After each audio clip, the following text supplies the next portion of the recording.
Hello, everyone, and welcome back to Kenny Conversation, brought to you by JEGS, the leader in high-performance aftermarket car parts.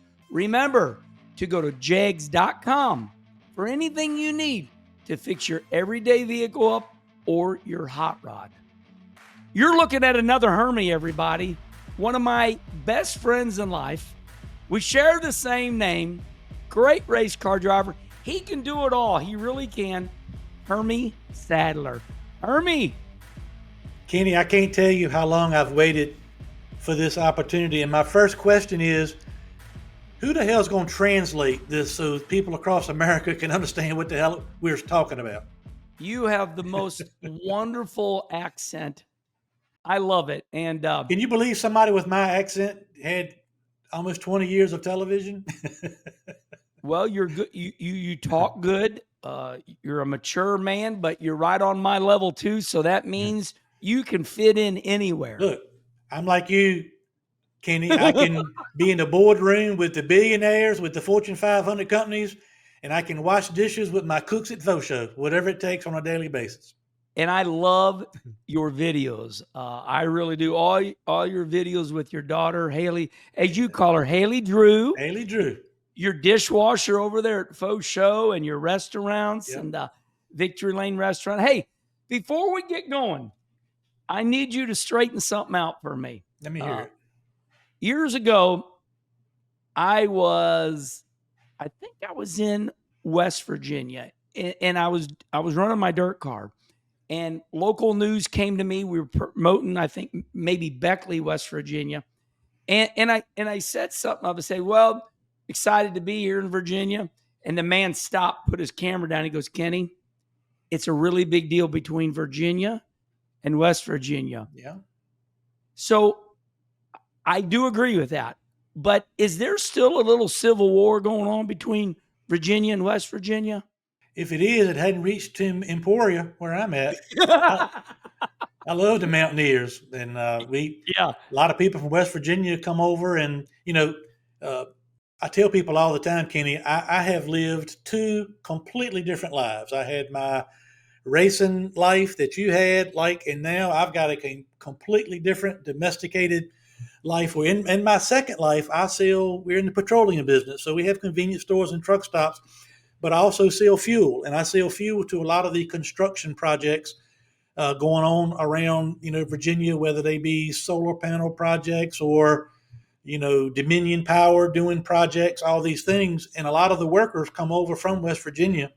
A lot of hardworking people over there come into our state and work. And, they're, get up every morning, go to work, put in a good day's work, and they buy fuel from Hermie. So I have nothing negative to say about the people from West Virginia. I love that. And, we can start this great conversation. I say great because I truly love you. We started racing together. I want to make sure everybody understands that myself and Hermie, we raced together for years in the start of the Busch Grand National Series, 1989, and on for years. But Hermie, let's start like this. You and I started as kids. My gosh, I'm older than you. I'm 61. You're 55. I consider you a true friend because of everything I just said. We always got along. We really did. You are from Emporia, Virginia. And I just want to let everybody know a little bit about you here, and then we're going to go through it all. Number one, I know you as a race car driver, but I also know that you are a businessman. You worked for Fox as a broadcaster.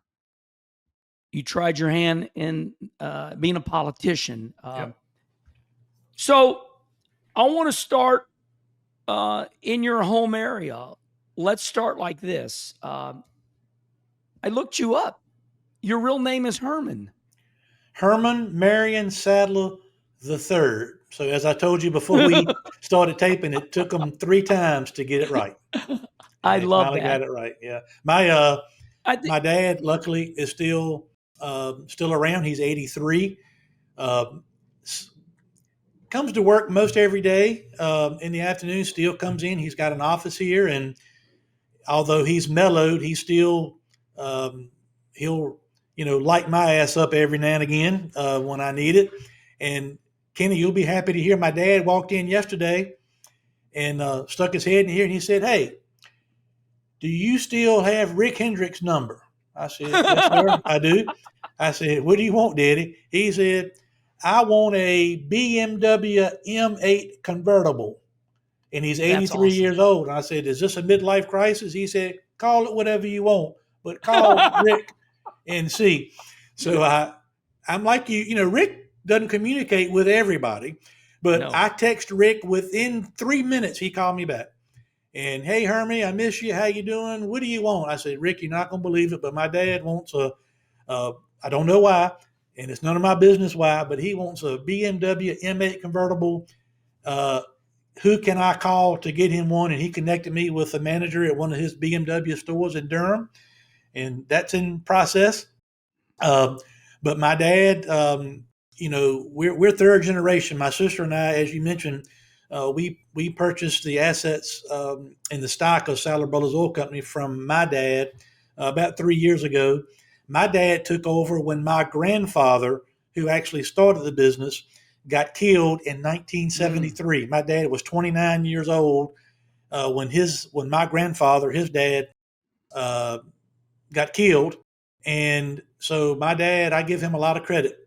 I'm not one of these that wants everybody to think that I did it all, because my dad really he had to sink or swim. He was handed a company, but a company at that time with a lot of debt and a lot of problems. And my dad was, like I said, 29, going on 30 years old, and he came up the hard way. We're very successful and we got lots of things now. But when I was a kid, I lived me and Elliot and my sister, we lived in a 2-bedroom farmhouse with 1 bathroom with 5 of us. And so it wasn't always, like it is today, thankfully. And I give all the credit to my dad for that. He's a hard worker, old school, believes in the free market and all these other things that kind of led me to, try to run for office, later in life. But my dad was junior and I'm number 3, and I'm trying to keep the train on the track. Well, I want to compliment you and your dad. It sounds to me like your father is a good teacher. Yep. And you're a good student. We all know that you could screw it up, and you're doing good. It's just we keep it simple, Kenny.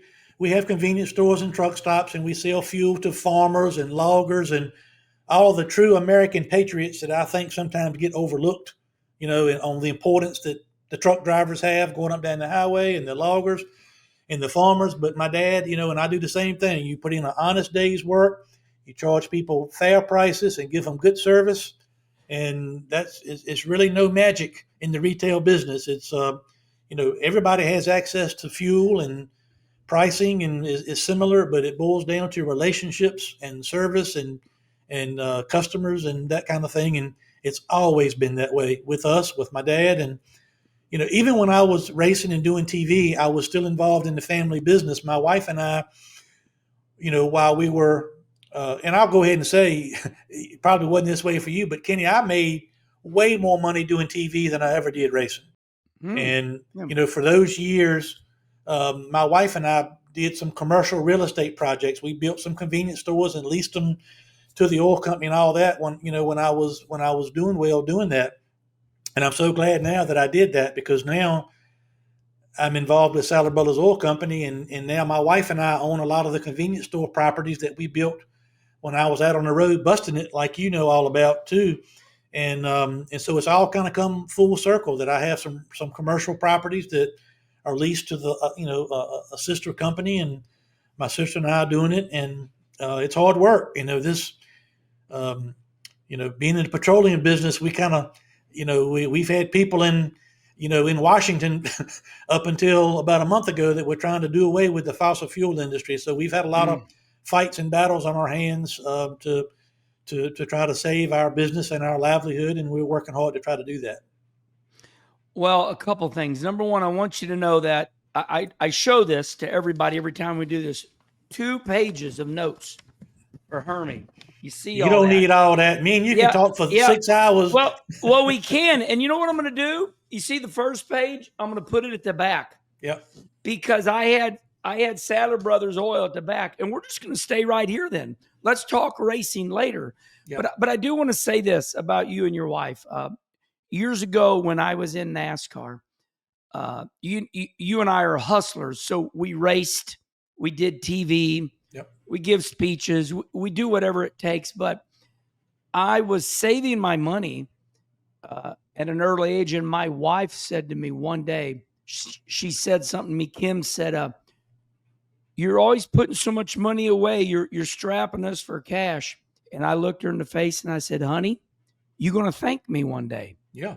And you know, I put all that money in the stock market, but first, you know, I invested in real estate.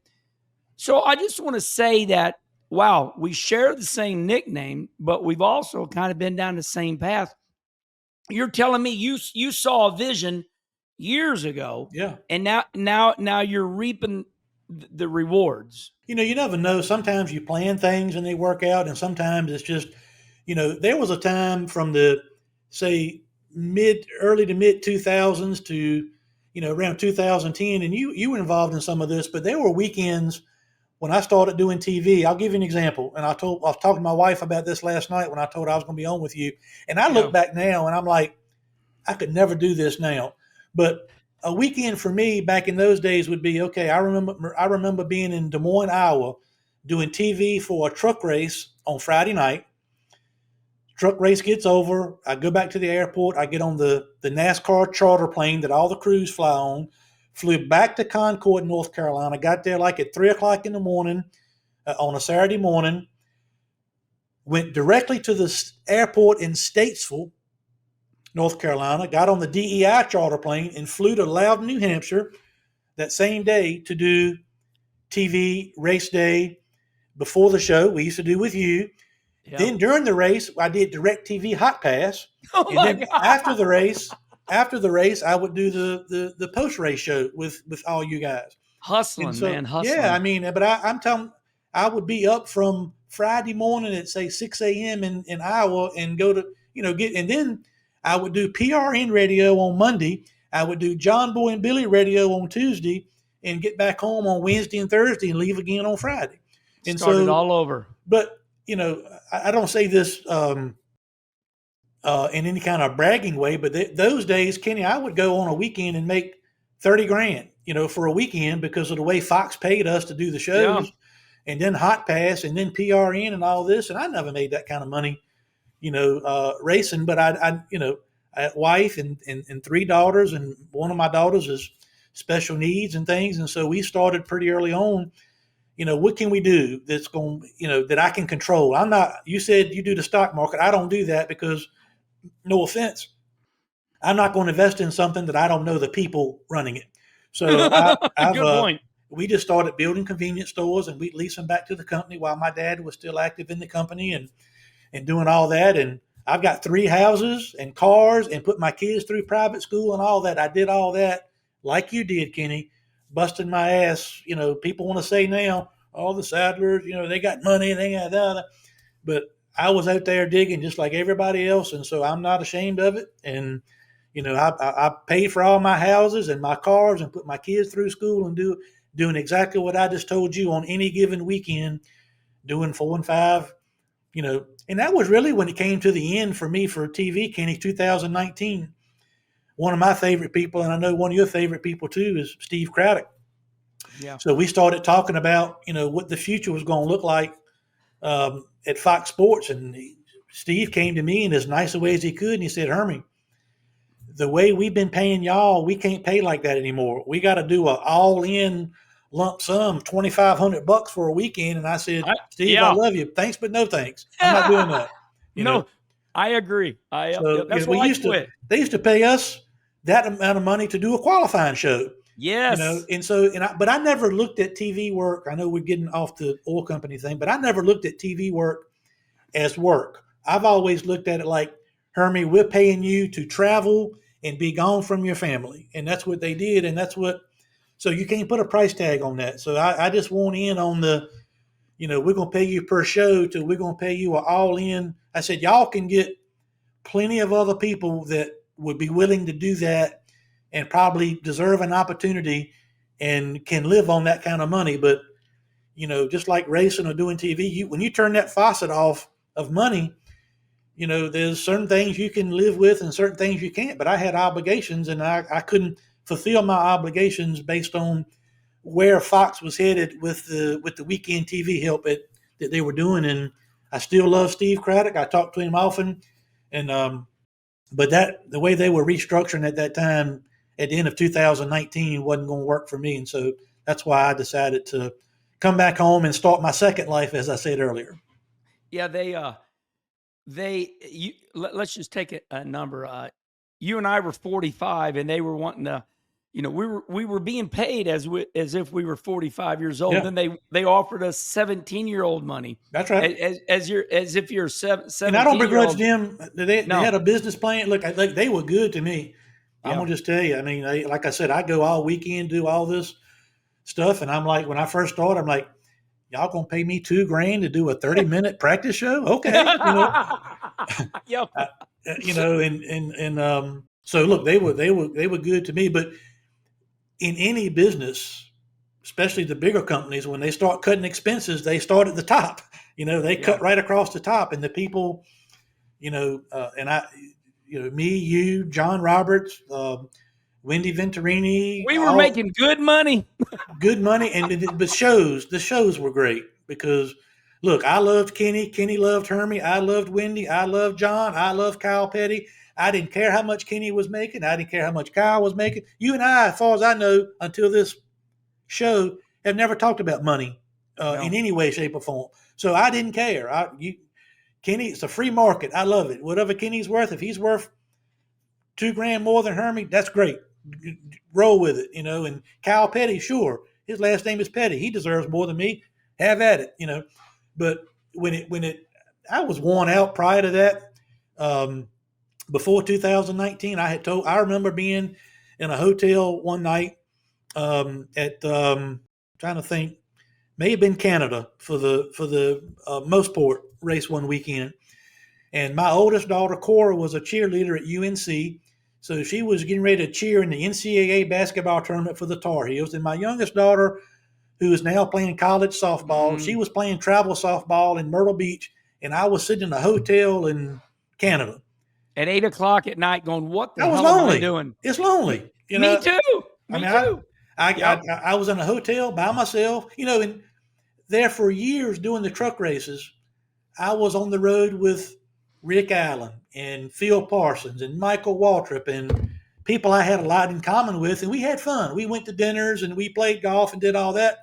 And then ultimately Fox changes their business plan, and they come to me and say, hey, the only two people that are going to be traveling to the track are the two pit reporters, and we're going to put this person with you. We would like for you to train them, and this and that and the other. And everybody that I grew up with and made it bearable to travel. But when I started, when there was nobody else at the track and the schedule was brutal, my brother had kind of cut back and retired. So I was flying commercial everywhere. I couldn't fly with Elliott. And so I had to leave a day earlier. And commercial sucks. It's horrible. It's horrible.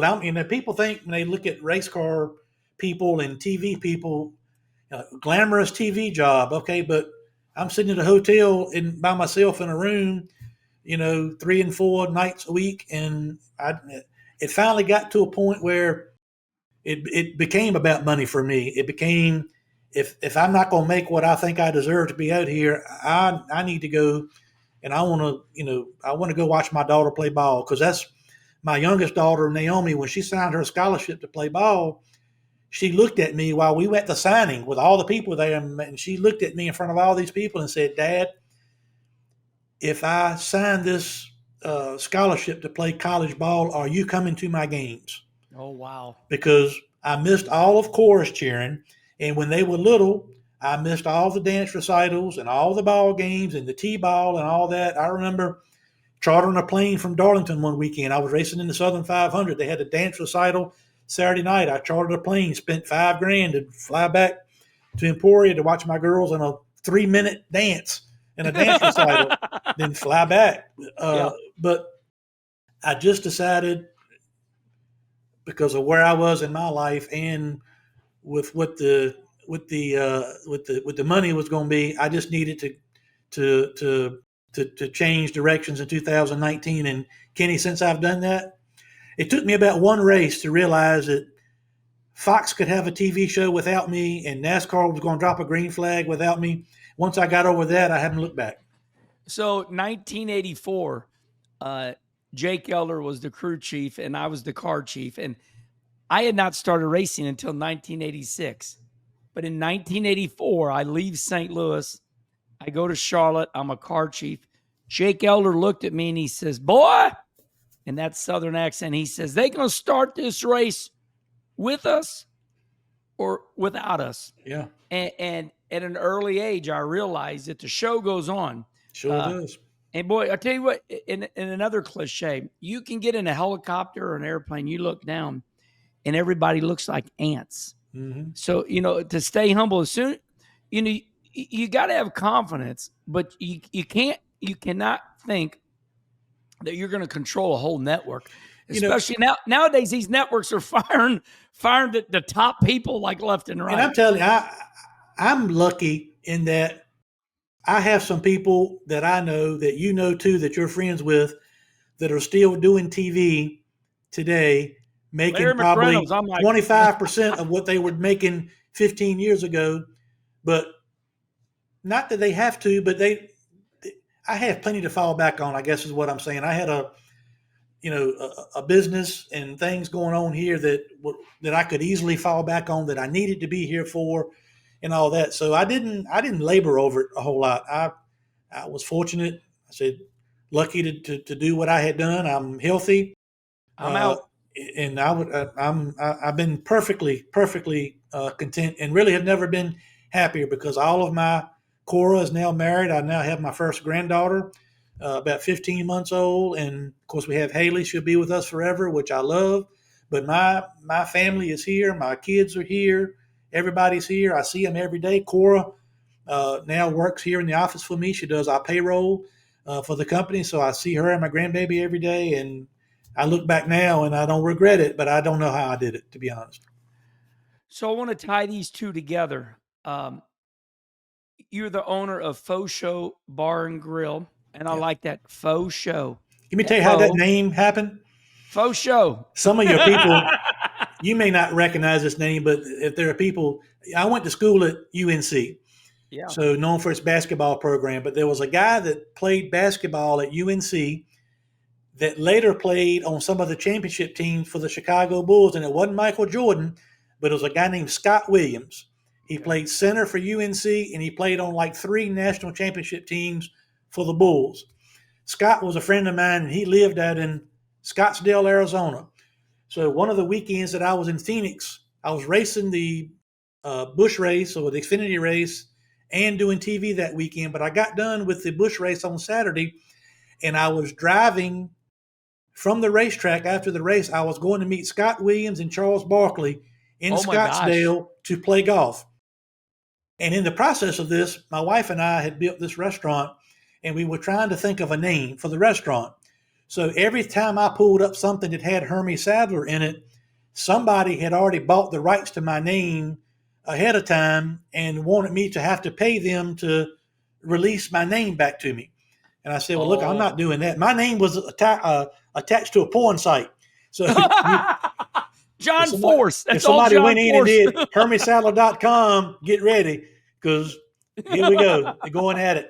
So I wasn't going to pay. Ultimately, I ended up getting my name back. But at this time, I was hard-headed. I'm like, I'm not paying somebody $25,000 to give me my name back. Just go to HermieSadler.com and enjoy yourself. But so I was trying to figure out what to name the restaurant. So anyway, I text Scott Williams as I was leaving the racetrack, and I said, I'm running about 20 minutes late, but I'm on the way. And he texts back to me, Faux Show, Fosho, which is for sure or right on or whatever the case may be. Faux Show. So I called my attorney right then, driving through the tunnel at Phoenix, and I said, can you check and see if the term Faux Show has been registered in any restaurant service, anything? He said, no. I said, trademark it right now. So he put the paperwork in to trademark the name Faux Show. So it's Hermie Sadler's Faux Show Bar and Grill. And if nothing else, it's been a tremendous communication piece over the years, because people are like, why did you name it that? I'm like, because my name was a porn site. Yeah. So one thing I like about Faux Show Bar and Grill Restaurant is, I'm sure you serve great food and you have great people, but I see good videos. You give your dishwasher love. Haley Drew, your daughter, has autism. Mm-hmm. Hermie, keep the videos up. I love them. Um, when you do make videos, you're up in the morning, you're going and doing. I want to talk about your daughter Haley that has autism. She is a lover. She's your sidekick. You and I, obviously, I do my very best, to pay it forward to autism. Just talk about Haley for a little bit in autism. Yeah, and this really ties back into my racing too. I got married in 1996. Cora, my first daughter, was born in 1997. Haley was born in November of 1998. And I was in the middle of racing and all that. And I told this story the other night. There's a wonderful new autism service group in neighboring South Hill, about 35 miles. It's called the Bailey Center. And I hosted and emceed a gala a couple weeks ago, and I donated them $10,000 and this and that and the other and all that. But somebody Good asked job. me as I was speaking about Haley, I said, when did you know? So Haley, when she was born, you never really want to compare kids, but in a way you compare kids. You want to make sure things are going all right. They walked at this date. This one spoke at this date, and Cora, was very bright, smart, still is. Haley was tracking along pretty close to where Cora was, and then all of a sudden she regressed. And so Christmas morning, when Haley was 2 years old, we're all, as dads, we're proud to provide a wonderful Santa Claus for our kids. So when Haley's 2 years old, Cora comes in, Santa Claus has been, and there's stuff from one end of the house to the other, toys, Santa. Cora's going nuts. She's throwing paper everywhere, celebrating. Haley walks by out of her bedroom, looks at us, no emotion, kept walking, walked upstairs to I used to have a gym weight room in my house above my garage. She goes upstairs to the bonus room, sits in the corner, facing the corner, and was just doing this, rocking. Oh, you knew it right there. And just all that commotion in the den. And so that started the wheels turning for Angie and I, that we knew something was wrong. So it took us a while to get a diagnosis. And back in 1999 and 2000, the statistics said 1 in every 500 kids are diagnosed with autism. Now it's 1 in every 34. So that's how much has changed, in the last 23 years. But we went to get a diagnosis. I went through the emotions that you would normally associate with something like that happening to you. It goes from anger to sadness to frustration to all these things. But after we got past all that, we went immediately to work. What do we need to do for Haley to give her the best chance to be happy, healthy, and successful? And so I was still trying to work and race. My wife was driving Haley to Richmond from Emporia, 75 miles each way every day to the Face On School for Autism, where she was getting ABA therapies and treatments and all that. And ultimately, she transitioned back to the public school system here. But since that day, and still to this day, my wife is a wonderful outlet to parents and families of kids when they get diagnosed with autism, because my wife knows the law. She knows what the schools are supposed to provide or what they're obligated to provide.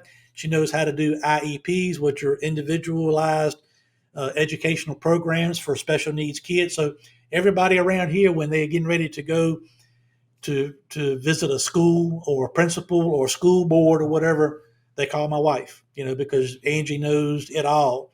And we had the ability, I had to hire an attorney to force the school systems to provide the appropriate resources for my daughter. And I didn't do it for my daughter. I did it so they would have to provide those services for all the special needs kids in the school system here in Greensville County, in the city of Emporia. And I say we, but mostly my wife. I put the money in, don't get me wrong, but my wife and the attorneys paved the way for every autistic little boy and little girl since 2000 and really 2001 are getting much better services and resources now than they were then because of what we went through with Haley. There's a beautiful movie out. I just went and saw it a couple nights ago, Unbreakable Boy. His bones would break very easily, but he was he had autism at the same time. And he was able to make bullies feel better about themselves. I'm just saying that you and your wife are wonderful people. And, one thing that turned out really good when you and I worked for Fox is Artie Kempner, one of the most famous, directors in TV. His boy was, autistic. Ethan, yeah. Yeah, and you and I would go every year, go play golf, support his tournament. And Artie and I had and still have a special bond, even though I haven't done TV since 2019. We share that bond. And Artie and I, one thing we do agree upon now that I was going to kind of finish the chapter talking about Haley, for all those years that I kept saying, why is this happening to Haley and why is this happening to us? It took me a few years, but now Haley is such a bright light for us. She loves everybody unconditionally. She doesn't see color or race or religion or politics. She loves and hugs on everybody. And I tell people, she's got special people. And we still to this day don't know why she does certain things. Like she gets attached to certain, employees that we have at whether it be faux show or the oil company or restaurants or whatever. And, she gets attached to that person, has to talk to him every day and all that. But I look at it now, Kenny, she walks into mine and Angie's room every morning about 6:15 with a smile on her face and says, what are we going to do today? And I'm like, she's ready to go. Damn it. If she can be happy every morning with the challenges that she's having, even though I've got dishwashers broke and fuel pumps down and people calling out of work and all that, hell, I can get out of bed in the morning and be happy too and tackle my day. And she's really, I can sit here and tell you now, all these years later, she has taught me and my wife way more about life than we ever taught her. And she's a blessing to all of us. That is fantastic. Okay. I'm looking at my notes and I'm thinking to myself, okay, you own a bar and grill. Now, I want to be clear. I'm not an idiot, and I know the answer to this, but I want everybody to hear it. So you have Sadler Brothers Oil Company. Mm-hmm. You're the owner of Faux Show Bar and Grill Restaurant with Victory. Is Victory Lane Restaurant, is it separate? Victory Lane Restaurant is a separate restaurant entity. It's a 24-hour restaurant attached to Sadler Travel Plaza, one of our truck stops here in Emporia. My wife and I own, and I say we, but my wife operates the restaurant side of our stuff. So she operates Victory Lane, which is attached to a truck stop, and you do a lot of traveling with your dirt car. Oh, and that's one of the things that we've never wanted to mess with. That Victory Lane restaurant serves country cooking. So by that, I mean, we do the fried chicken, and when we cook butter beans, we cook bacon and fat back in it, and the string beans and the cornbread and all that. We've other comfort places. Food is what they call that, Hermie. You go to some of these truck stops, and they change and put like a little, health menu. We don't do that at that particular. My dad has always said, do what you want to, but serve good old fashioned country food. Country, we banana pudding, whole fresh. You got a bunch of old ladies back there. They cook it fresh every day. So my wife runs that. She runs Faux Show, which is open every day from 11 a.m. to 9 p.m. She runs the UPS store. She owns and operates the UPS store. And then out at Exit 4 in Skippers, we have a convenience store outside of our Slip-In Food Mart umbrella. It's called Hermie Sadler Slip-In. It's a convenience store and a IHOP Express out in Skippers. She runs that too. So Sadler Brothers Oil Company and Slip-In Food Marts, we have about 300 employees. And then we call all the umbrella over all the restaurants and stuff, it's called CHN, which is Cora, Haley, and Naomi LLC. And so CHN has about 100 employees. So total all-in employees that Angie and I look after is about 400. Okay, so this is something that anybody would want to know, including me. Let me talk for a minute here before you answer me. Okay. You were working at Fox Sports. It appeared to me like that was your only job. Now you're telling me that you have 400 employees, you and your wife, your sister. I don't know where Elliot, hold on. I don't know where Elliot fits in all this, your brother. You have 400 employees. You have all this going on. So my question is this. Did this success just come in the last 3 years? And with 400 employees, why were you doing TV? Well, so my wife and I started, as I told you earlier, we started to build while I was out racing and doing TV. I was not affiliated with Sadler Brothers Oil Company. My dad was involved in that, and he had a management group around him. So I built convenience stores and leased them back to the oil company. And then I bought back when Dale Jarrett was a teammate to Elliott, and he had UPS on the car. Yeah, Elliott got a UPS franchise, and then didn't really want to run it anymore. So I bought that from him, from my wife, and then I built a strip center on a corner of some property where Fosho is now. Initially, was a Starbucks. We built a strip center with a Starbucks on the end. This was probably 2006, 7, right in there.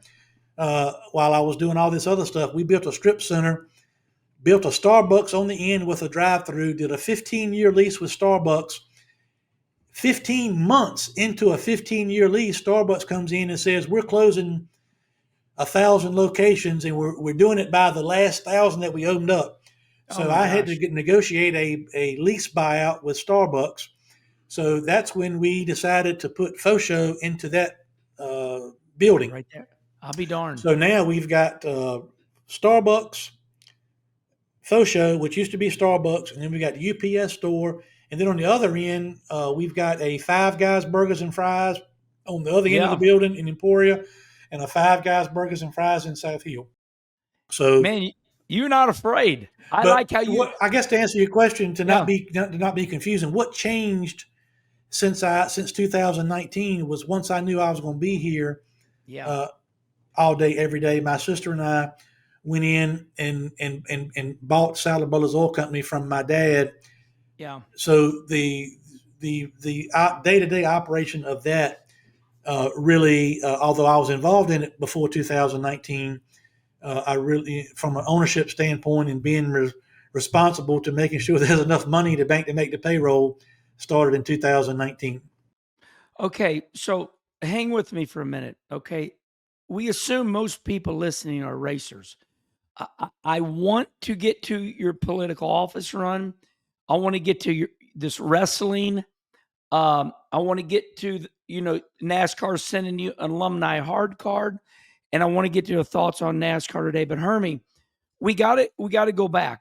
Okay. We have to right now. We skipped. Okay. You and I started, you are a NASCAR race car driver. I'm going to say this, and then I just want you, and I did this to Elliot, your brother. Okay. You ran 347 NASCAR races. That's a lot. 66 cup races in the highest form.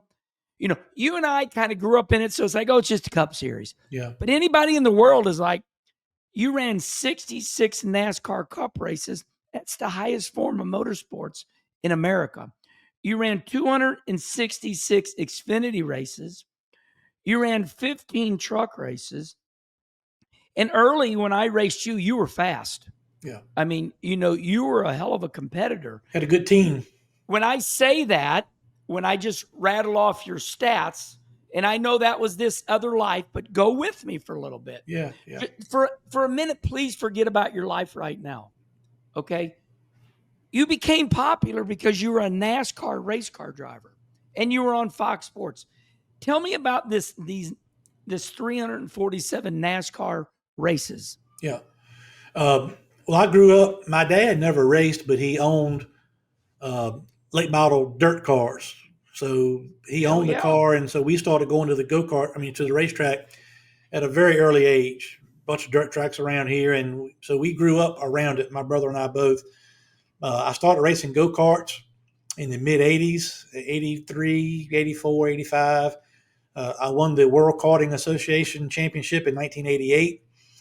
I immediately wanted to start running late model stock cars after that. And we've got some competitive tracks around this area that South Boston Speedway, Orange County Speedway. And those racetracks back in those days, we had Stacy Compton, Wayne Patterson, Barry Begley, Maurice Hill, Roy Hendrick.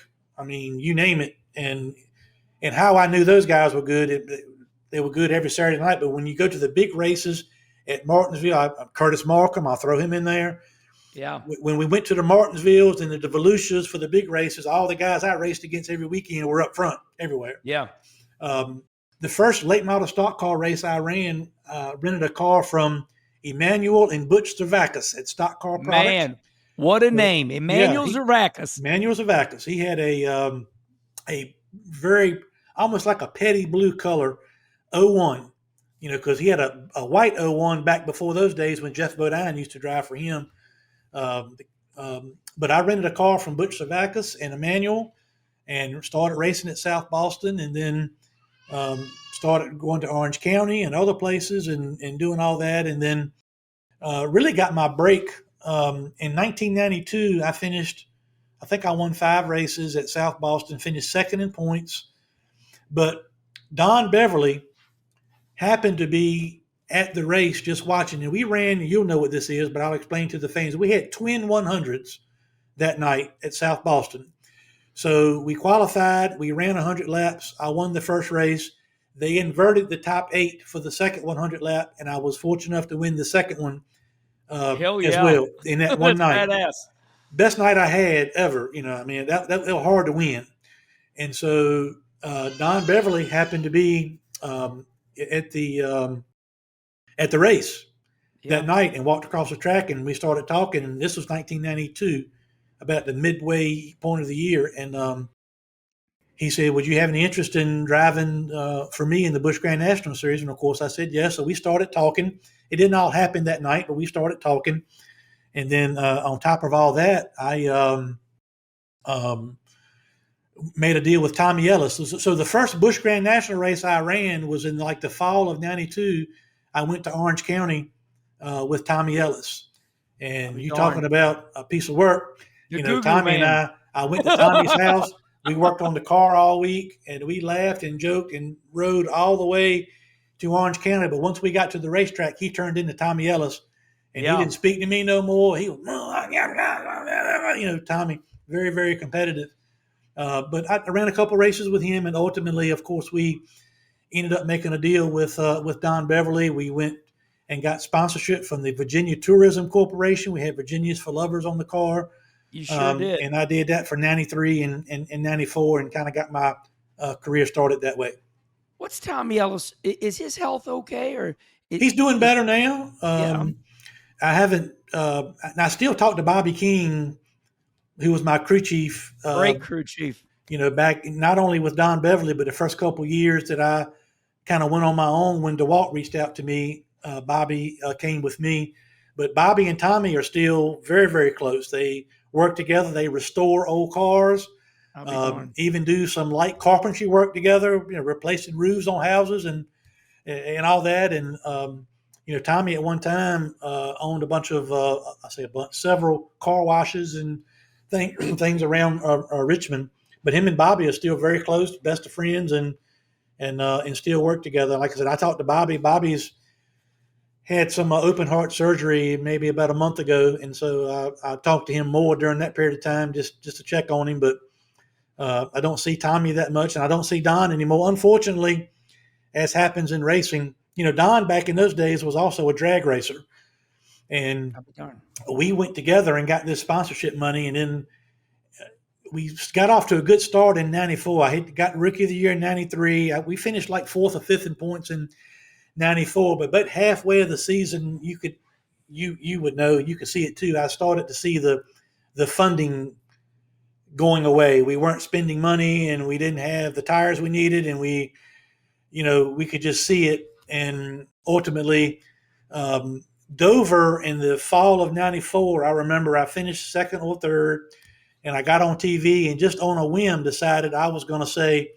I'm leaving Don Beverly Racing at the end of this year. Damn. Because, we were starting to, you could just see it. I mean, engine bill wasn't getting paid. Horns and Eanes was coming to me like, can you help pay the motor bill? I'm like, no, I'm just a driver, all that. But so I did my TV interview at Dover that day, the 2nd race in Dover, '94. I said, I'm leaving, don't know what I'm doing. First time I said it. By the time I got home that night, we didn't have cell phones back in those days. You had the old-fashioned answering machine on your home. And somehow or another, Hugh Miskell, who at that time worked for Black & Decker in DeWalt, he had found my home number and left a message for me on my home answering machine that night and said, hey, I'm Hugh Miskell. And Hugh, after that, ended up leaving Black & Decker. He worked for Home Depot when they were with Gibbs and Tony Stewart for all those great years they had together. But Hugh called me representing Black & Decker and said, I saw your TV interview. Can you come see me at Black & Decker in Baltimore sometime this week? So I drove to Baltimore like a Tuesday or Wednesday of that week and sat down with Hugh, and that within an hour, we put together a sponsorship deal that I ultimately started my own team. And Bobby and a lot of those guys came with me. So we were racing there, and I did that for a couple of years until I ultimately merged in with Diamond Ridge Motorsports to be a teammate with my brother. Man, that is awesome. I'm just thinking to myself, how many local racers around me, we all bitch and moan about money. Yeah. But I tell them, I said, listen, don't take this as I'm talking down to you. It's the same thing, just on a different level. It's like going to a casino. Do you want to gamble $1 a hand, or do you want to go in the big boy room and gamble $100 a hand? You want to get it on, or you want to drag it out, right? Yeah, it's if you're in the Cup Series, you're always looking for millions of dollars. Yeah. If you're in the Xfinity Series, you're still looking for millions of dollars. It's this way in life, in local racing. That's a wonderful story, Hermie. Reminds me of myself. Okay, so here we are already at almost an hour, which is awesome because we could make this a 3-part series. Like I said, you were always fast. Actually, I just want to say something. It is amazing to me how you've just turned a switch and you got this new life. I want to compliment you on that. I want people to see this. I want people to understand it, that you don't define your racing didn't define you. Here you are doing everything you're doing. But I got to say this, as we leave racing, and we'll get into other things in your life. My most memorable race moment with you was when Miami Homestead, they built this brand new racetrack. Yep. And oh my God, was I fast. And I led this whole race, and I decided not to pit for tires. And here you came on my ass. And behind you was Larry Pearson, who, by the way, had sat out half the race. He got sick and got out of the car, and that last caution came back down, got back in the car, and they put 4 tires on him with like 10 laps to go or something. Yeah, he was fresh. Yeah. And I didn't want to pit because my pit crew was not good at pitting. And you were fast. You were all over me. So you get underneath of me. And but I'm going to race you through the corner. But Larry knocked the hell out of you, knocked you into me. And by the way, we're coming to the checkered flag. Yeah. Or the white flag, whatever we were coming to the white. Yeah. We were coming to the white. And it was the most catastrophic wreck. And Dale Jarrett was running 4th, and he just won the race. Yeah, I remember I cried. I literally, and I mean it, I cried on the little airplane I got on. It was one of the most devastating moments in my racing career. That was unbelievable. Looking back now, to win the inaugural of anything, you can't put a price tag on that. And I had limited opportunities. That's the first race that I had brought in John Monson, who I know you know. Oh, good crew chief. He came in to help me the last 2 races of the year. That was the first time I'd ever run Olin shocks. I remember and I remember us sitting. I had qualified 7th for that race, and I remember we had a really good happy hour and all that. And I remember sitting there in the bed looking up, John and I and Chris Rice, we were all in the same room. And, we were talking about, what if this, what if that? And we were concerned that maybe the track might come apart or whatever. But I look back at you now and I'm disappointed for me. I was disappointed for you. And I was really disappointed, not that it matters at all. And I should have been tougher and not expected it. But Larry was just non-apologetic about any of it. It was like he had 4 brand new tires. You and I did not have tires. He was going to probably win the race anyway. I mean, probably. But he prevented any of us from having an opportunity. And then I had a concussion that day and got my bell rung and threw up, and I was sick. We hit hard. A ton. Hard. Yeah. It destroyed my race car. And then when I got myself together to finally go talk to Larry, he was like, "It's your fault." I said, "My fault?" He hit you in the ass. He hit me. So, it's just one of those things. But racing taught me a lot of, a lot of life lessons, and that is one. I had that race that you never know, and then in '94 at New Hampshire, driving the 25, I led the whole race, and about a half a straightaway ahead, and I ran out of gas with about 2 laps to go. Come to find out, we figured out later on that we had plenty of gas, but the pickup broke. Yeah. Derek Cope ended up winning that race. But there's moments, and that's one thing that I'm not saying I wasn't good at, but I wasn't able to close the ones that were there. You get limited opportunities, you have to execute and close the deal. And, I just wasn't able to, and I had, like we all do, I had, a handful that coulda, shoulda, woulda, all that. But, I'm man enough to say now, I really made some decisions that I look back on now and you just wonder. If I give you an example, at halfway through my rookie season, '93, Bud Moore called me, and I went to Spartanburg and met with him. Oh my gosh. The Cup Series. Driving in the Cup Series. And of course I just said, Bud Moore, this is wonderful, but I've only run 15 Busch Grand National races. I would not be the guy. And then I realized after that, pretty much, that the team that I'm racing for has got financial issues. So timing and circumstances. And then I look ahead at the end of the '96 season. Gary Bechtel at Diamond Ridge Motorsports, my brother, is racing, and he's had a wonderful rookie year, and I can tell he's on his way, where they call and say, "Hermie, come drive to be a teammate with Diamond Ridge Motorsports and bring DeWalt with you, and we're going to do all these wonderful things." And Elliot and I have talked about this. It had nothing to do with Elliot, but Elliot had a great crew chief named Sandy Jones, and they won a lot of races. He ended up going to work for Ray Evernham. Yeah, Sandy Jones did not want a teammate.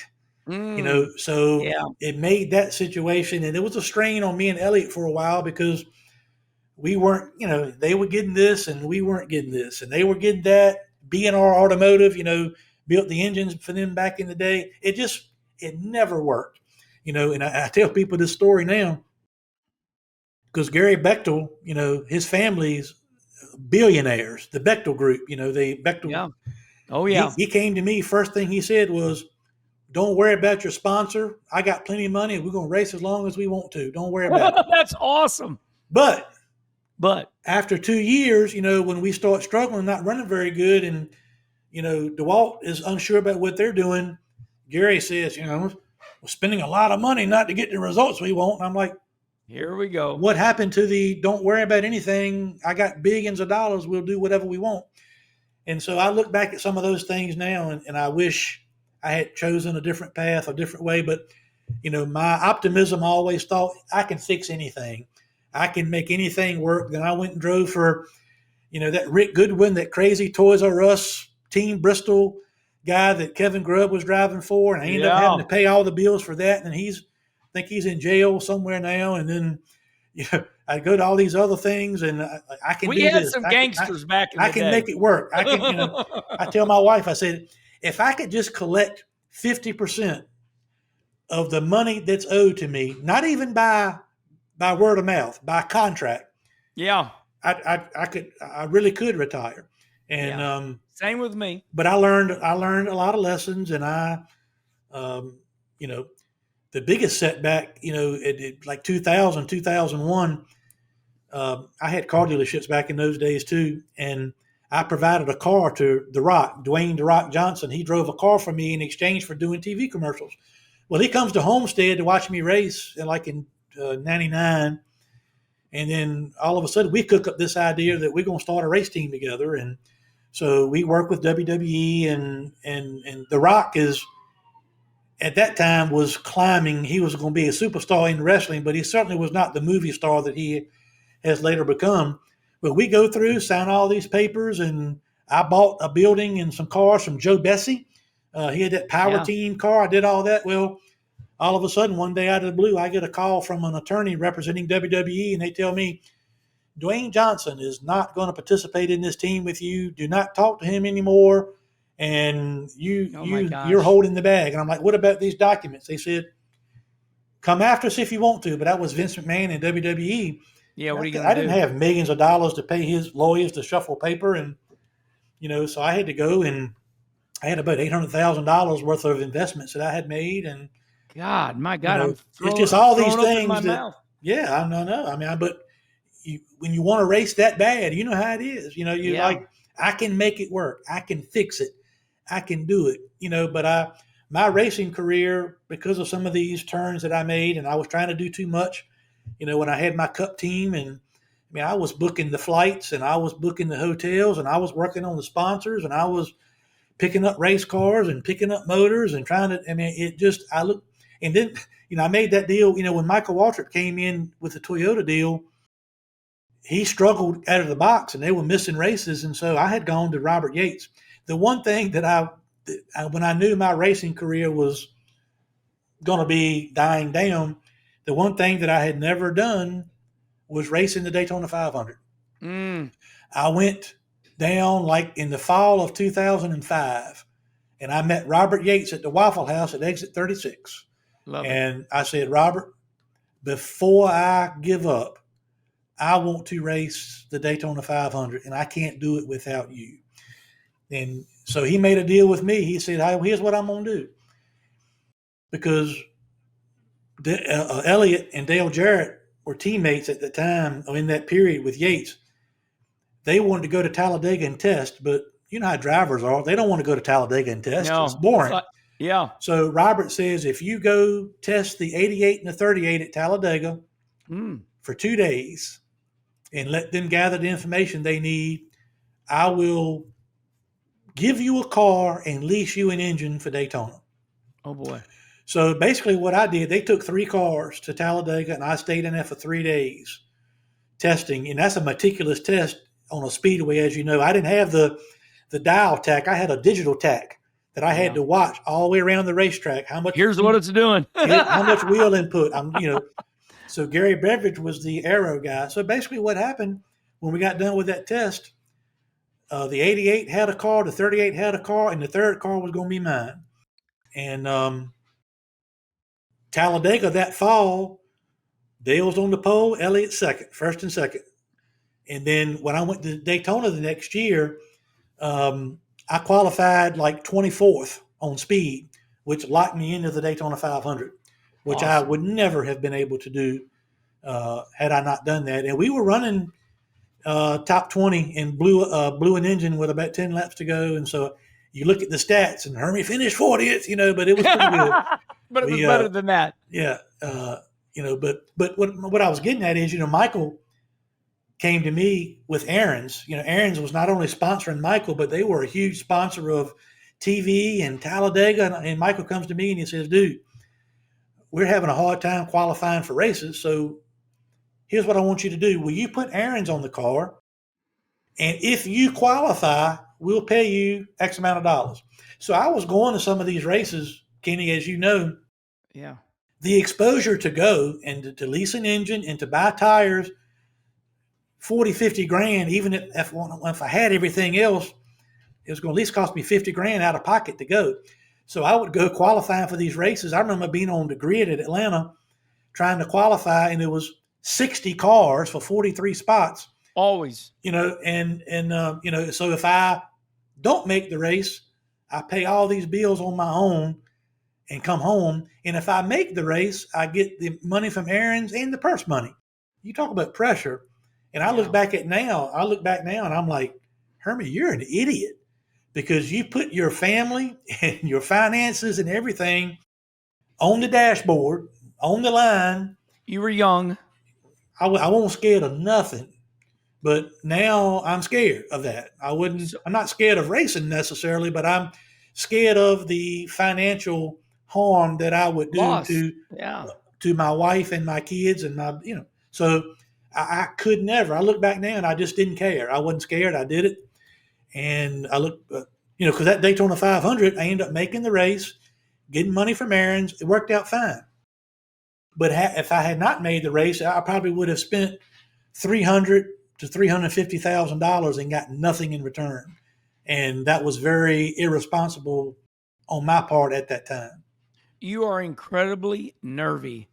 Yeah. I the whole time I've been your friend for 30, 40 years, whatever it's been now, I never realized the nerve that you had. I don't have the nerve you have. I mean, I don't have it anymore. Wow. I'm not trying to come across as a tough guy. I don't have it anymore. I'm still in racing. I've talked to you a couple of times. Me and my buddy Bill Stanley have got an open wheel modified that we race on in the Wheeler Modified Tour, and we won the Smart Modified Tour Championship last year with 17-year-old Luke Baldwin, the son of Tommy Baldwin.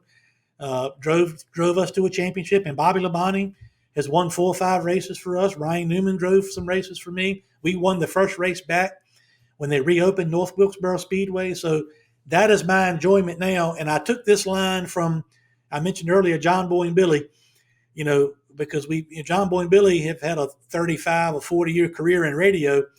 And John Boy taught me one day, he said, I know the best decision I ever made is one day I decided I'm only going to sign the back of checks, not the front. And once I adopted that theory from John Boy, so we have a sponsor with Pace-O-Matic. They pay me to run these modifieds, and everything I do now, I sign the back of the check when it comes to racing. Now on the payroll side and the business side, I have to sign the front. Yeah, but when it comes to racing now, I only sign the back. I got a little bit of an ego. We all do. I want to thank you for offering me a ride in that modified. And the offer is still open. Well, that's nice of you. And I just feel like I ran a mod up in Kinross, Michigan, but not with the big tires. And but I'm too old now, and I want to stay my lane. Well, you're also still very competitive. Yes, I win still, and I'm proud of that. And I understand where you're coming from. Why you wouldn't want to just go hop in and go. But I will say that, Bobby Labonte is about your age, and he wins in my cars, and Ryan Newman has won in my cars, and we took a 17-year-old and won 3 races last year and won the championship. So if you ever decide you want to make a weekend out of it and come practice on a Friday and race on a Saturday, the door is always open, as you know. Hermie, I went to South Boston 2 years ago and ran that Cars Tour series. And I mean, I drove my ever-living ass off. Yeah. And I was underneath people trying to get underneath them and finished 20th. Yeah. And Dale Jr. calls me after he goes, well, what'd you think? And I said, I couldn't drive any harder. And he laughed. He goes, every one of those kids, when them races are over, their tongues are hung out, just like we were. The last real like Xfinity races I did, I didn't have the best of cars, but I had a 25-year relationship with the Virginia Lottery, a personal service contract. They would put me in a couple races, and I would run 1 or 2 races a year after being off 3 years. So I rent me a 25th place car after being out of a seat for 3 years and show up at Bristol. And look, dude, I'm doing all I can do, and they're passing me on both sides, you know. So I just, you know, and same thing is like they're young and they don't know the, you know, these walls still hurt, even though they're safer, so to speak. But I learned, I said, I have no business out here doing this, but I go back to say, I used to be too proud to say it, but I'm not anymore. You know, I did it because I made money. You know, I can tell you that I'll be willing to bet you. Now, I don't know if Dale Jr. was in that race or not. Take him out because he's another beast. But I'd be willing to bet you the last Xfinity race I ran at, I'm going to say Richmond, I probably finished 25th. Okay? Yeah. But I'd be willing to bet you that I made more money than anybody else driving an Xfinity car that night. Yeah. And, you know, that's not the reason to do things, but that was the reason I did things, you know. You were racing for a living. There's nothing wrong with that. That's called racing for a living. Kyle Petty tells me stories about Petty Enterprise. Wait a minute, Kenny. Wait a minute, Kenny. I got my granddaughter coming here. Oh, yeah. We stop everything for here our comes Cora and River. Oh, let me see. Oh, hi, River. Cora, hi, honey. Kenny, you take. Come in. I've seen pictures of you on social media. Hi, honey. Thank you. Oh, look at that baby. Hi. Oh, she said hi to me. I love you. Hey, wait a minute. Are you all done? All done. Oh, she knows. And everybody, we are on Dirty Mo Media. This is also on the Dirty I'll come get her after podcast. So we're looking at Elliot's daughter and grandbaby. That is awesome. Okay. Well, here we are. I always can tell when I'm having fun. We haven't even gotten through the year 2000 yet, Kenny. What the hell's wrong with us? Well, we're going to come to an end now. Yeah. We got 2 subjects I want to go through real quick. Before we get to wrestling, I want to make a brief stop. You made a run for political office. You ran for the 17th district in the state Senate. Yep. Why did you do that? I'll start off by saying I hate politics. Yeah. I've never had any interest in being involved in politics. Yeah. But when you look at the Commonwealth of Virginia, all of the people and the influence and the money is in Northern Virginia, around D.C., and Hampton Roads, which is the Virginia Beach area. Yeah. This little area that I live in, rural Southside Virginia, we've never had a voice. We've never had anybody to advocate and speak. And was it going to be a new district too? Yeah, it was redrawn. So the area I live in was redrawn after a redistricting. Yeah. And so it was going to be an open election. And so, you know, our schools are not good. Our roads are not good. We've talked about Haley, the resources for special needs in our area is not good. Our infrastructure, you know, you name it. No business development, no economic development, nothing. So when this seat became available, I went and visited at the request of our governor to explore a potential run for Senate, which I did, and I ultimately decided to run. I spent for about 2 years.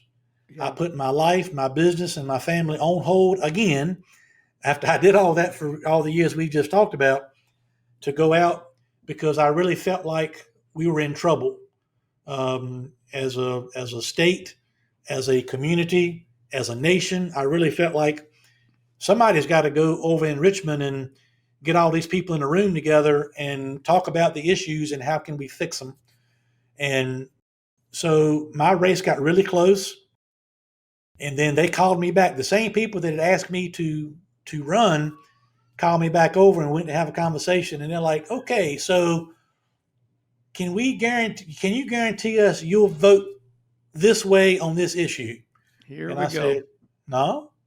I said, here's what I can guarantee you. I said, and I don't mean this to turn into a political conversation, but I said, I'm a conservative. I believe in conservative principles.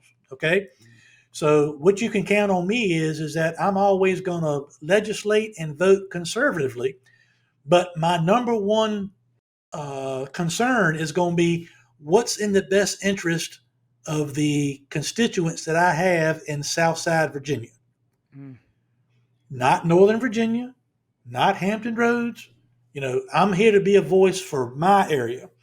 So no, and what they ultimately wanted was a yes man. They wanted somebody that they could just check a box with. And I found out pretty early on that a lot of these people are not really conservatives. They play conservatives when they're in the General Assembly, or they play a conservative on TV, but they're not really conservative.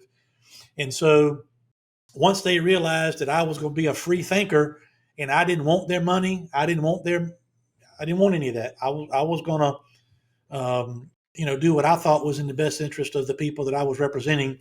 Then all that group that initially wanted me, they threw all of their support behind my opponent, who, by the way, was already in the House of Delegates. And I'll just nicely say, because it doesn't matter anymore, but she was not as conservative as she wanted to play to be and all that. But ultimately, I decided they started donating money to her, and the governor did commercials for her and all that, because she just was like, whatever you tell me to do, I'll do. I'll vote for this and that. And it just wasn't things that I believed in and that I didn't believe that conservatives believed in.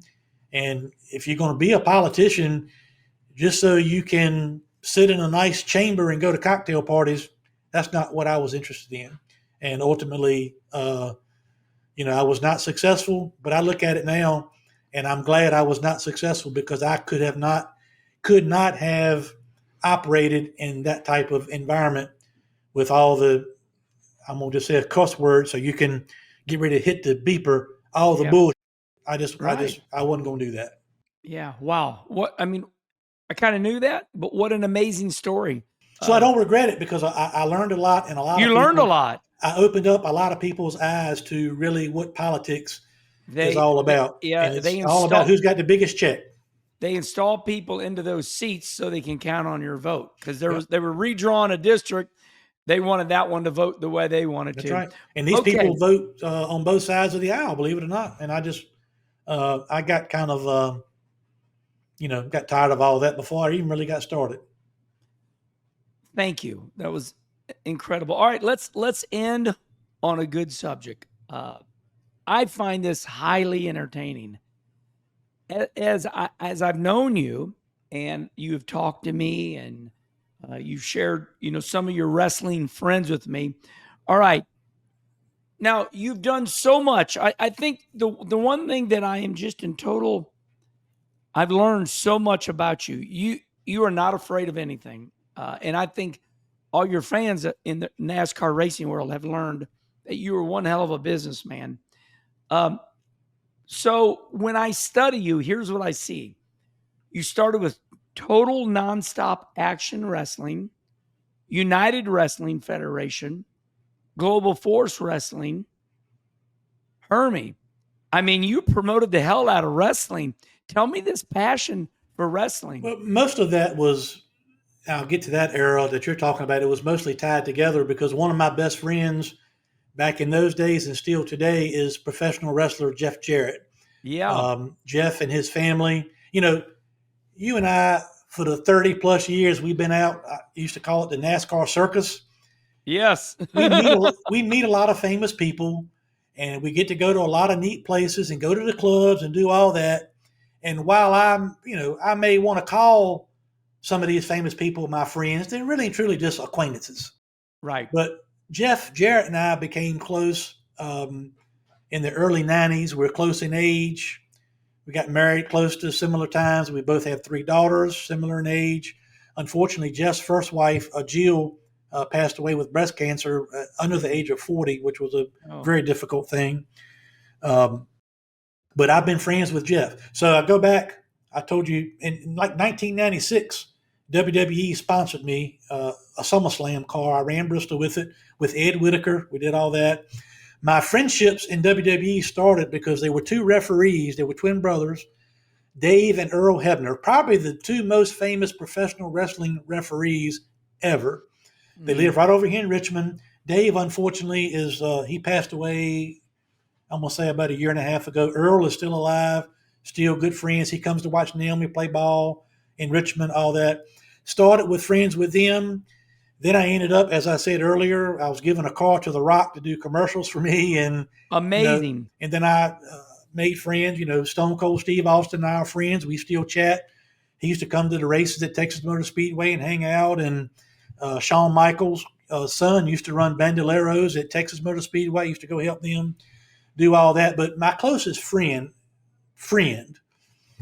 is Jeff Jarrett. And so back in those days when Jeff was he's with WCW and then WWE, he's in the Hall of Fame, all that. Well, he decided that they wanted to start their own wrestling promotion, and it was called Total Nonstop Action, which that stood for the letters TNA. TNA. Yeah. And so Jeff and I were friends, and so I helped him make some helped him make some connections in the TV industry. Looking back now, they started off doing some of the shows on Thursday afternoons on some of the Fox Sports channels, and so Jacob Ullman was involved in some of that, and I helped connect Jeff with Jacob, and they did business together and all that. And then I was on the board of directors, and then UWF, United Wrestling Federation. Basically, what that was, TNA were starting, and they were only doing TV shows. Well, like WWE was doing TV shows. And then they were also doing what we called house shows, which were non-televised events that they would go around to, 3,500 seat capacity auditoriums and carry the brand, grow the brand in non-TV markets, if that makes sense. So you're doing it promoting. Yeah, promoting, and you're getting new fans 3,500 at a time rather than 500,000 at a time on TV. So when TNA started, they didn't have the resources or the people to do non-televised events. So I started UWF for Jeff Jarrett and then the co-owner, Dixie Carter. I did non-televised events for them. So I bought a ring, did promotion. I had my gosh, transport trucks, trailers. And so these guys were working 2 days a week taping TV for TNA wrestling, and they were working for me 2 and 3 days a week doing non-televised events. And I did that for them until TNA finally got to a point where they had infrastructure and money and equipment and talent in place to do their own live events. And so then Jeff Jarrett decided to start Global Force Wrestling, and so I was on the board of directors of that for him. And now today, Jeff is in AEW, still doing great. He's 57 years old, is in the best shape of his life. He's wrestling 3 or 4 nights a week, and he works with AEW working on their overseas business. That's his quote unquote day job. He's a big part of the business of AEW during the week, but he's wrestling on TV, still doing it and doing great. But Jeff and I and our families are very, very close. We vacation together every summer at the beach and all those kind of things. So I'm not actively involved in wrestling anymore, from a business standpoint, but I still have a lot of friends. I look at, AJ Styles and Samoa Joe and, all these people that are huge stars now in WWE that at this point in time, they were working for me making $250 a night. That is incredible. Wrestling in high school gyms in front of 400 and 500 people. And and these guys and girls are still, they're good people too. In most cases, they still reach out, call me, talk to me. They understand, much like in racing, I provided a ladder for them to climb the ladder and reach their dreams. And a lot of them hadn't forgotten it, which is nice. I'm going to talk to Charlie Marlowe, who is my YouTube manager. Me and him are partners in crime. And somewhere on YouTube, you can find some matches that I did. I did a couple of pay-per-view matches live for TNA, in the early 2000s.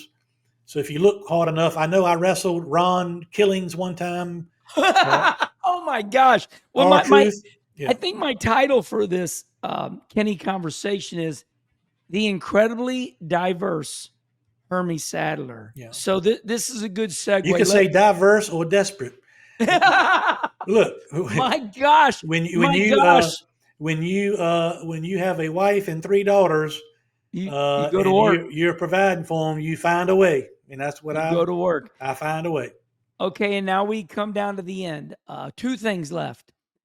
NASCAR is trying to make a wrong a right. We were in Dover, and I talked to Mike Helton and Jim France. They're standing right there, and they sent you and I hard cards. They've started new alumni, and Mike Helton said to me, Kenny, we just really messed up, and we come up for air one day, and me and Jim said we got to make this right. A handful of us have received an alumni hard card. Means we can go anywhere. Which back in the day when I bought those things when I was racing were 10 grand. Yeah, me too. $10,000. Yeah. So I want to hear what you think, because I saw you do a video you did a nice video like I did. But okay, so I just want to say this. When you got the alumni hard card, what went through your head? What did you think?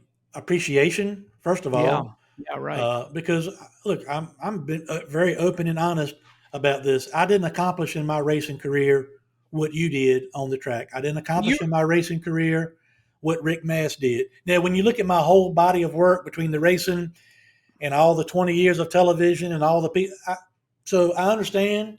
You're somebody, Hermie. I know that, but I understand where I fit, and I'm comfortable with it. I'm okay. Yeah. Me too. I understand. But NASCAR really, I think to your point, realized one day we've left the people that got us to this point. We've forgotten about the people at Rockingham and North Wilkesboro and all these people that are hardcore. You couldn't do anything wrong to run these people off. And they decided for a time, let's put our let's just call it redneck fans on the back burner, and let's go to California and let's go to this place and that place. And look, I understand the growth and trying to grow, but to people in some parts of the country, NASCAR was a fad. To the true hardcore fans, they live it and breathe it every day. And so, I talk to Mike. I still text with Mike occasionally about things, because he's like you probably. There's a new regime, but he's still my connection to the new regime. When I have a question, I'm gonna ask him. When I want an opinion, I'll ask him. And he talked to me about the hard cards, because in the first couple years after I quit racing and doing TV, they ultimately sent me a hard card. It wasn't an alumni hard card, but it was like pulling teeth. Let me talk to Mike. I don't know. Yeah, it's like, Jesus, sorry I raced for you that long. And then they turned it around, and so Amber reached out and kind of told me what they were doing. They started last year. They sent me one last year, and the couple times I went when they had events, I did little hospitality things and took some pictures with people, and they seemed like they appreciated it. And look, it felt good for me for NASCAR to reach out to me and say, hey, if we send you this hard card, will you ever use it? Will you go a couple times? And if you go, do you mind going to some of these little events? And it might be 5 people, it might be 15 people, it might be 150 people. I don't know. But I smile. I'm still very thankful and appreciative. I've never been one of these, even when I thought I was going to be better than Jeff Gordon. I never thought or turned anybody away at a dinner table or at an event, or I just not that way. I've been around so many people in our sport, and I'm not going to call names, that think they are just way, way up here, and you're not supposed to talk to them at a certain time, and you bothering them, and I'm like, dude, I've seen Richard Petty sign autographs for hours, and I've seen Jimmy Johnson sign autographs for hours, and if they can do it, guess what? So can you. And not everybody has that mentality, but there are some, and but I think NASCAR, this is their attempt in a way to try to bring some people back that were part of their heyday, whether it be on the racetrack or TV, watching, whatever. And a couple times I've been, I have thoroughly enjoyed myself. And the fans seem like they're happy to see me and say hello and take a picture. And if they're happy to see me, I'm happy to go see them. Wonderful. And I'm going to end with you, like I do with all the other great NASCAR drivers. Your thoughts on NASCAR today? I really think it's back on an uptick. I know we went through faux show. I laugh and people get so mad, like the political thing, people are so mad at Trump and everything he says. And I used to tell, Trump, just be quiet and govern. Now I say, give it to him, tell him.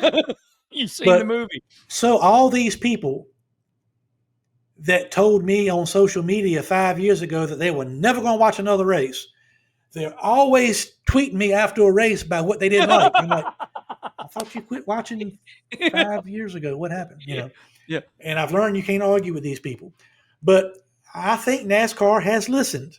And I think they're trying to make the racing better. I'm not involved on the business side, so I don't truly know if they're saving the team's money or not. It's been fun to watch the Michael Jordan and Denny Hamlin, fight for what they believe is right. But I will say that I think for the first time in a long time that NASCAR is trying to listen and reconnect with people that have experience. And they're trying to, they're cutting back some of offering more packages, they got to make it more affordable. You can't, back in the day in Daytona, dude, even with me as a race team, 7 and 10 night minimums and hotels that are typically $70 a night is $300 a night. And they finally realized that and by the way, it's not just NASCAR, it's the communities around the tracks. And they take advantage of the race coming in. You have to make it where a man can take his wife and kid or kids, excuse me, and go enjoy it. Because if I sit at a blackjack table, if I put up $5, I don't really care. But if I put up $100, it's not as fun. So when a man is going to take his kids and family to a race and it's going to cost them $5,000-$6,000 to go, that's crazy. But so I will say, is it perfect? No. I don't like, and this is the old school part of me.